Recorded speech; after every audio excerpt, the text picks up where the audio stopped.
আসসালামু আলাইকুম, welcome to মাহানুস রান্না বান্না।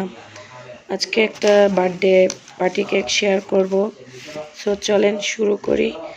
আজকে যেই এখানে আমি ইউজ করছি সেটা হচ্ছে একটা হুইপড ক্রিম, যেটা আপনারা খুবই রিজনেবল প্রাইসে পেয়ে যাবেন। সো আমি এখানে 2 কাপ পরিমাণ টোটালি নিয়েছি, হুইপড ক্রিম নিয়েছি। এরপরে বিটারের সাহায্যে বিট করে নিচ্ছি। প্রথমে আমি আমার বিটারের লো স্পিডে বিট করছি, এরপরে আস্তে আস্তে আমরা হাই স্পিডে বিট করব। সো আমার বাটিটা আমাকে চেঞ্জ করে নিতে হলো, কারণ হচ্ছে বিট করার ফলে আমার যখন আপনার ক্রিমটা একটু বেড়ে গেছে তখন মনে হচ্ছিল যে ওটাতে হচ্ছিল না। দ্যাটস ওয়াই হচ্ছে আমি এটা চেঞ্জ করে নিলাম, আরেকটা বাটিতে ট্রান্সফার করে নিয়েছি। তো আবারও আমি একটু হাই স্পিডে বিট করে নিচ্ছি। তো দেখেন আমার বিট কিন্তু মোটামুটি করা শেষ। কিভাবে বিট করলে পারফেক্ট হবে সেটা আমি আপনাদেরকে বোঝানোর চেষ্টা করেছি।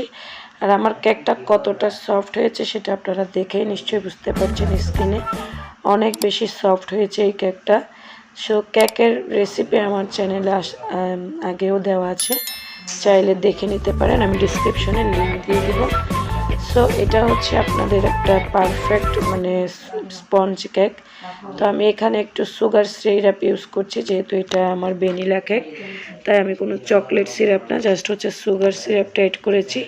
সুগার সিরাপ আপনারা হচ্ছে একটু কুসুম গরম পানিতে চিনিটাকে গুলে নিলেই কিন্তু সুগার সিরাপটা তৈরি করে নিতে পারেন।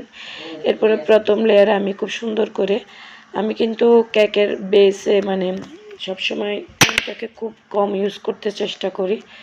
যার কারণটা হচ্ছে আসলে দোকানের কেকগুলোতে হেভি ক্রিম থাকার কারণে মুখের রুচিটা কিন্তু নষ্ট হয়ে যায়, কেকটা খেতে ভালো লাগে না।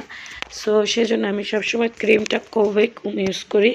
এটা আপনারা আপনাদের ইচ্ছা মতো ইউজ করতে পারেন, কোনো সমস্যা নেই।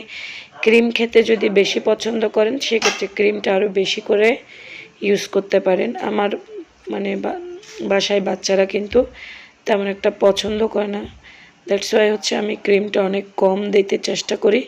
তো আমি খুব ভালোভাবে এটাকে করে নিচ্ছি। আমি কিন্তু আসলে কোনো প্রফেশনাল বেকিং পারি এমন না, তবে আমি যেভাবে করি সেটাই আপনাদের সাথে শেয়ার করছি। আমার কেকটা তারপরেও মাশাআল্লাহ খুব সুন্দর হয়, চেষ্টা করি সবসময় ভালো করার জন্য। তো দেখতে পাচ্ছেন এখন আমার এখানে একটু জাস্ট পিঙ্ক কালার, আমি ফুড কালার ইউজ করেছি গার্নিশের জন্য। আপনারা আপনাদের পছন্দ অনুযায়ী যে কোনো কালার ইউজ করতে পারেন। একটা নজেল ব্যাগে আমি গ্লাস দিয়ে জাস্ট এটাকে প্রথমে পাইপিং ব্যাগে ঢুকিয়ে দেন হচ্ছে এটাতে ইউজ করছি। এরপরে হচ্ছে এই ফ্লাওয়ারটা আমি আমার ইচ্ছা মতো করে দিচ্ছি। আপনারা আপনাদের যে কোনো দিয়ে কিন্তু তৈরি করে নিতে পারেন, ঠিক আছে। আমি যেভাবে মোটামুটি খুব সিম্পল ওয়াতে আমি চেষ্টা করেছি কেকটাকে তৈরি করতে। ফ্লাওয়ারটাও কিন্তু আমি খুবই দেখেন সিম্পলভাবে দিয়েছি, আপনারা আপনাদের মতো করে দিতে পারেন, সমস্যা নেই। এরপরে ফ্লাওয়ারের চারপাশে আমি একটু ছোট ছোট করে ফ্লাওয়ার দিয়ে ভরাট করে নিচ্ছি। এটা সম্পূর্ণ নিজেদের মতো করে করে নেবেন, আমার মতো করতে হবে এমনটা কোনো কিছু নেই।